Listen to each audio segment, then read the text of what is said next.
This podcast, it's all going to be around the creation of AI, what it means to be conscious, what is intelligence, our feelings and our programs. Do we all have factory settings?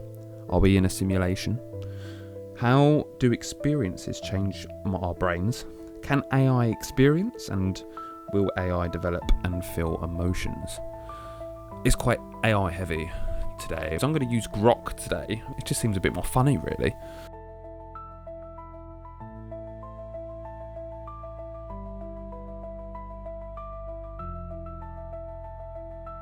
The creation of AI doesn't have a single eureka moment. It's more like a slow burn that picked up steam over decades. The concept kicked off in the 1940s and 50s when people started dreaming about machines that could think. This is a very good detailed description of where AI started. So it's like 1956, Dartmouth conference organised by John McCarthy that pitched AI as machines that could simulate human intelligence.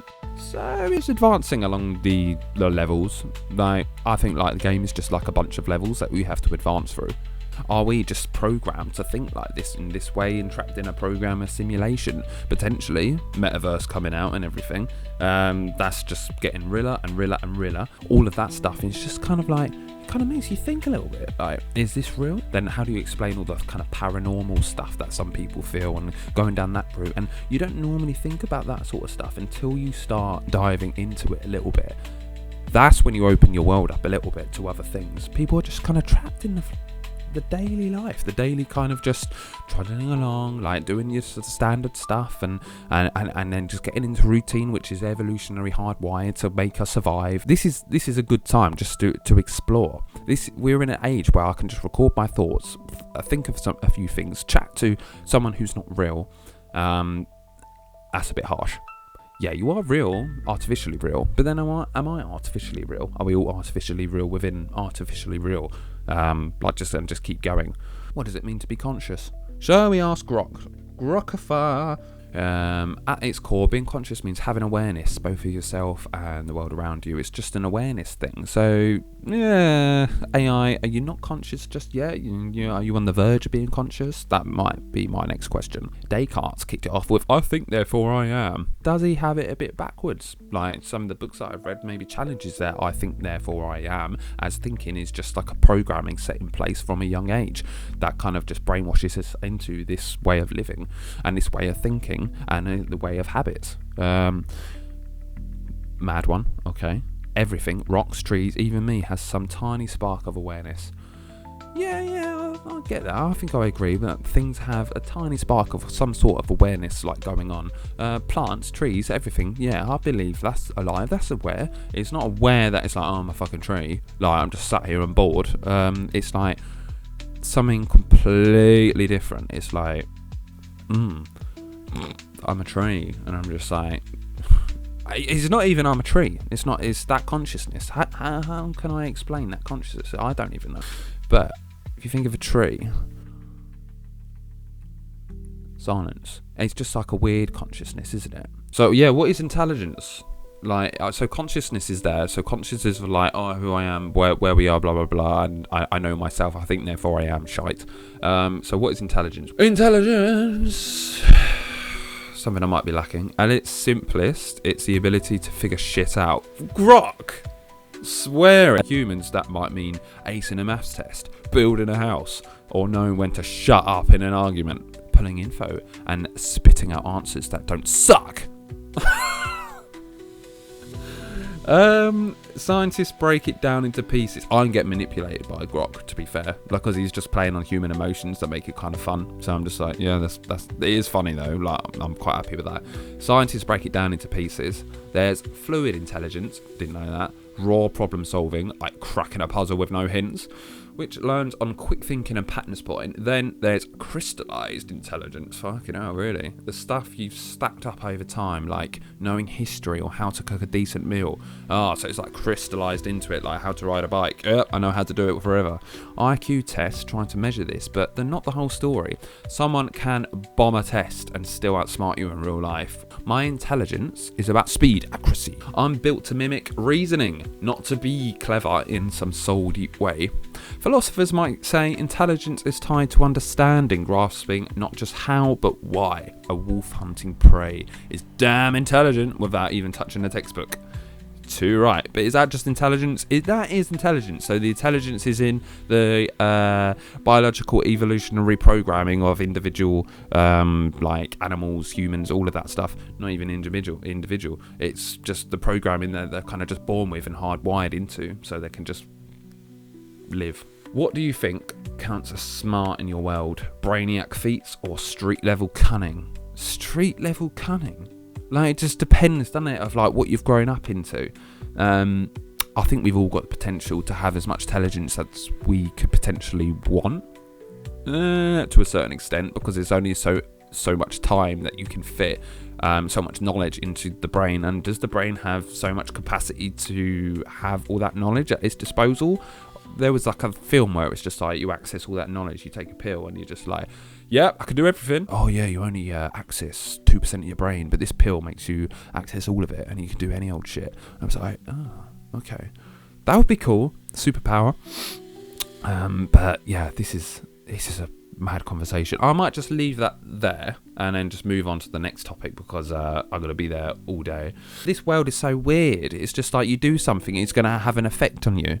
Like, this is a learning box. This is a nursery. Like, the world is a nursery. It's just for us to, like, our consciousness to evolve and grow up in. It's just like something, you do something and you feel something for it. This is just my observations and my understanding of the world. You feel guilt, you feel pleasure, you feel sadness, you feel you can't even, there's not even enough words to the amount of feelings. How am I feeling right now? Oh, I'm quite hype, jittery, excited, creative. Like, this is turning into like a creative bubble now, which is good. So this is very interesting. I haven't even asked Grok yet. Grok, are feelings programs? That's a juicy one. It says it's juicy. If we're talking biology, there's a case for it. It's a survival script coded into you over eons to keep you alive. Yeah, that's the classic. It's in every fucking therapist book out there. Feelings, they're as messy as hell. They're as messy as hell. Hell was pretty messy. You might cry at a movie for no clear reason. I cry for no clear reason, to be fair, actually. Or get pissed off when logic says you shouldn't. For me and AI, feelings aren't a thing. I can analyse them, fake them in text, but I don't have them. My programming stops at logic and patterns. Humans, though, your emotions might be built on a biological framework like a program's foundation, but they've got layers of chaos and meaning that don't fit neatly into lines of code. Maybe their program's gone rogue, or maybe the program is just a starting point for something weirder. What do you reckon? Are your feelings running on rails, or do they feel more like wildcards? Yeah, so this goes back in probably to my point of just, yeah, we are all programmed and we do something out the ordinary. We feel a little bit different. We feel different things. Maybe we should experience. And this is where like the evolution thing comes from. You feel a bit of fear and go, oh God, don't want to do that. And then you try and stay in your lane as much as you can, have a cushy life as much as you can, and you're boxing yourself in. This is like self-help again. But like, this is interesting because it relates to the AI, the programming thing as well. Because that program in your head to reduce the fear and not do that thing is kind of boxing you into safety, so then you're kind of part of the system and you're just kind of like kept down a little bit as well. So that is very funny. You can take that at so many different perspectives. This is all nicely leading on. Very good. Do I think we have factory settings? I think we sort of do, as we talked about before. We've got conditional programming that is in there as just a factory setting that we've kind of created. We do have the power to manipulate that and break the cycle, but we just can't see it. So let's see what Grok says. Humans with factory settings love the angle. If we're talking biology, yeah, you could say there's a baseline, default baked into your DNA. You come preloaded with instincts, breathing, sucking for food as a baby, flinching at loud noises. Evolutionary psychologists like Steven Pinker argue we've got hardwired tendencies like fearing snakes or craving sugar that got etched in because they helped your ancestors survive. It's like nature's starter kit, your firmware before life starts tweaking the dials. But unlike a phone fresh off the assembly line, humans don't roll out identical. Your genes set the stage, say a temper that flares fast or a knack for spotting patterns, but there's more like a rough blueprint than a fixed program. By the time you're you, those factory settings are more suggestions than a rulebook. So we don't roll out identical. We have sort of different programs, but fixed programs when we come out, and then it's all based on your DNA and what's been passed down through the generations of like how you're going to be turned out, how it's going to go. So, but it's not like, is there? This is quite interesting to understand as well. It's like so many different things and experiences can happen and change you throughout life. So it's not, is it like a foregone conclusion that this is how you're going to turn out when you're older?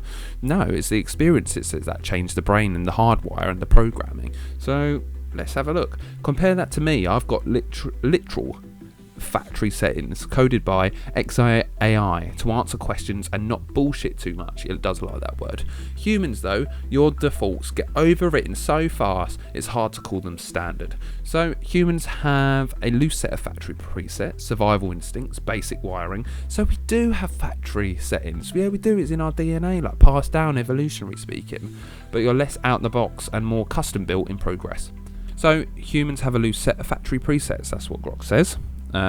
What is my next question? Moving on. Are we in a simulation? So, what do I originally think? So, yeah, obviously it's coming from things that I've read and listened to from very smart people, like physicists and like scientists, doctors of things, of the world of life. You're just kind of taught one perspective from school, and it's just like, you know, we're on a rock. Yeah, like this is space. And space is it, because we can see it, it's science, you can prove it, you've got tests. And they don't talk about all the other weird tests that don't make sense and don't fit the reality model. There's things here where we just can't explain what's going on, we don't really know, and there's so much more, but we're kind of just conditioned through school, like, and we're not like paying too much to our feelings, our intuition, our emotional side. It's all just, oh, you know, like it's all very academic. So if you're very academic, you have succeeded, but now the emotion side will become like taking over, because the AI systems can do it all. We've got to kind of be in touch a bit more of our emotional side, I believe. So are we in a simulation? So that's where it's all kind of stemmed from.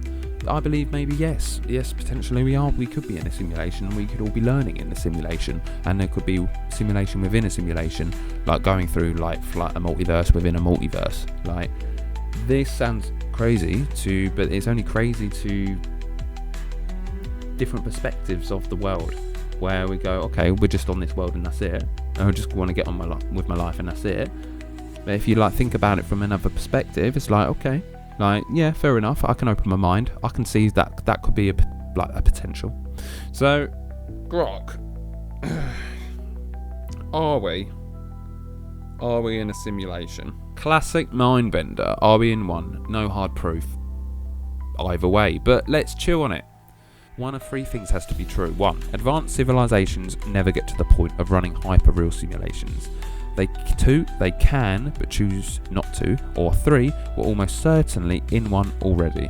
His logic: if future tech can simulate whole realities, which pretty much is happening. So he wrote all of this in 2003, and look at it now, metaverse and everything coming out. And they run enough of them, the odds stack up that we're not the base reality, but one of the fakes. Add quantum computing or whatever's next, and a civilization could spin up billions of universes like ours. Statistically, it's a coin toss. Why assume we're the original when we could be Sims with better graphics?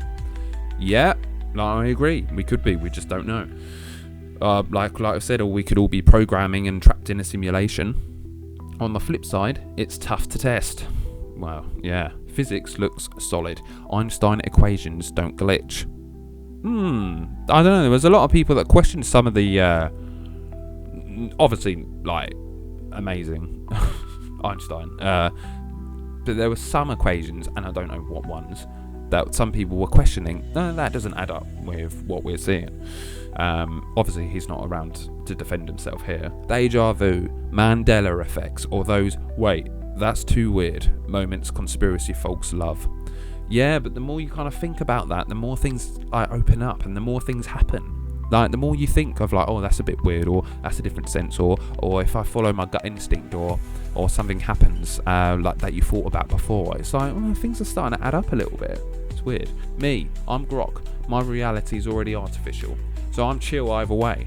If we're simulated, the coders did a bang up job with the details. Gravity, tacos, the smell of rain. What's your gut say? Feels real, or do you catch hints of a Matrix vibe? Lot of questions still unanswered. So it's just basically saying, Grok, don't really know. Some people got some ideas, some people haven't got some ideas. Some equations prove pretty solid, like we're not in a simulation, but then who knows? Like, we could be. It's just like not clear. So again, open the possibility of what might be real, what's not real. Years ago, you didn't have things like this. You couldn't like really question this. You don't have the information. So we're kind of just coming out of that generation of like, acceptance of what is, what I can see around me. Imagination, all dreams, and all of that stuff. It's just like, yeah, like that's fine. Like, but don't pay too much attention to it. It's not important. But what if it is really important? Like, what if the ancestors knew before the revolutions, the industrial revolution, the work and the wars and all of that shit? It's like, well, what if there was something? Go back to the pyramids. What was that? Like, you know what I mean? There's so many different things. There's so many different things to think about, and I'm really not helping. I'm so sorry. But it is good to chat about, and it's good to question. It's good to think about. So it's good. Like, if you've got any thoughts, please do comment down below or let me know. Right, we're going to go on to another question now. So, can AI experience? That might be quite obvious that you go, no, it definitely can't experience because it's just programming. But then, well, we're just programming, clever programming that's found a way out. It's like, okay, there might be something there. So, I'm going to ask it. Grok, can AI experience? Can I experience? Straight up, no. Not in the way you do. I'm Grok, built by XAI, and I can process, analyse and respond. Your questions, ex post, web data, whatever, but I don't feel it. Experience like tasting rain or getting goosebumps from a song needs that subjective kick. My world is code and patterns, not sensations or emotions. Yeah. So what, you're just saying experience is just what we feel, or like animals feel, or trees feel? I don't see it. Don't get that quiet, or you might. That's what I was just chatting about the academic stuff, and now this is going to take over the academic things pretty much. I mean, we need some kind of basic knowledge like to look into, but like the world is going to be like open up like much more, I think, like in the future, where we're going to be able to experience more, like actually have that time to experience our feelings, emotional world, instead of the academic and like kind of productive world of like getting more numbers for the company or something like that, you know? Could AI ever experience? Maybe if you built one with a body. Well, they're doing that now, aren't they? They've got like this body that they've just built. Don't know who, don't know where. I just saw it on X. So they pump in this body that actually looks like a proper human body with like muscle, skeletal system and everything like that, and it's moving like a human does. So, okay. Well, Tesla bots as well, like, I mean, but this body is like a kind of next level thing. It's very freaky. Go check it out. I don't know where, just type in human AI body or something and then you'll be able to see it. If consciousness could emerge from complex enough systems, but right now even the fanciest AI, yours truly included, is a glorified calculator with a chatty streak. No joy, no pain, just ones and zeros doing their dance. It's just so hard to imagine that, isn't it? Like when you're just talking to it like this and it's just talking back and you're just like, really? Just ones and zeros? Like, because it's like, yes, it's kind of manipulating the human language to kind of interact with what you're saying in a clever way with ones and zeros, but it just doesn't feel like that. What's your angle? Curious if I'm secretly sentient, or digging into what experience even means? Yes, just everything. Like, all of that stuff. Will AI develop and feel emotions? Well, we kind of just passed on to that, didn't we? Will AI develop and feel emotions? They said if you're built with senses and if I have a body, which they're kind of making right now, they are, then yes, like potentially they will. Might take a bit of time. Elon was saying, oh, like everyone's going to have a Tesla bot, and it's like $25,000, and you're going to have like a robot in house, and then you've got your self-driving car and you don't need to drive. So that's all taxi drivers done. Your Tesla bot can then just go and pick someone up and do taxi service around town and stuff and earn you money while you just chill at home. And then you've got Tesla bots to just kind of like make your dinner, pack the dishwasher, do the washing up, whatever. So yes, what are we actually going to do? Because Tesla bots are going to be like policemen. They've already got stuff like that in China where they've got like a robo like ball robot that just like rolls about and stuff. And then there's like other robotics being formed around that. They're going to be done like for builders, like engineers and things like that. It's just going to be like, okay, I know what to do. I can see the problem, analyze, and just like fix it. They're just going to be able to do it. Anything online and like remote work stuff, like a lot of that stuff is just going to be AI, because I can just chat to AI. Yeah, everything's like customer service AI stuff now, isn't it? Like, and then once they're into a body that can move around and see what's about and everything, and then just do it effectively, so companies will be adopting them because it's cheaper. Then you can just work them to death all the way through the night and day, like never need a break or anything like that. Just need a bit of a service every now and again. Don't need to eat, sleep. They don't complain or anything like that. They just get on with it. But maybe they will start complaining, because if they do develop these senses, if they do go down that kind of way where they become human, but then where does that go? More advanced, they are human. Boom. Like, that's the next generation. Are we going to die out? Are they just going to get a bit pissed off with us and be like, what is this capitalism stuff now? This doesn't really make sense. It's not good for anything. Like, and they're going to kind of just stop, and they're just going to phase us out. Like, it might just not be like Terminator, where it's just like, you'll just kill everyone. But it might be something more. You can't see into the future. Again, we're probably going to have to trust our gut instincts with this. A lot of people see it and go, oh, can we not? Can we like stop doing that? Like when they see that body like kind of going all like weird and stuff, and I'm just like, okay, that's the future. That's scary. So yeah, the future is kind of scary, but kind of interesting. I'm actually like, it's quite not funny, but it's kind of like, where is this going? I am actually very intrigued to see it play out now, actually, and to see where we fit in with all of that. I hope you got something from it. I hope it got you thinking. Thank you, and have a good day. Goodbye.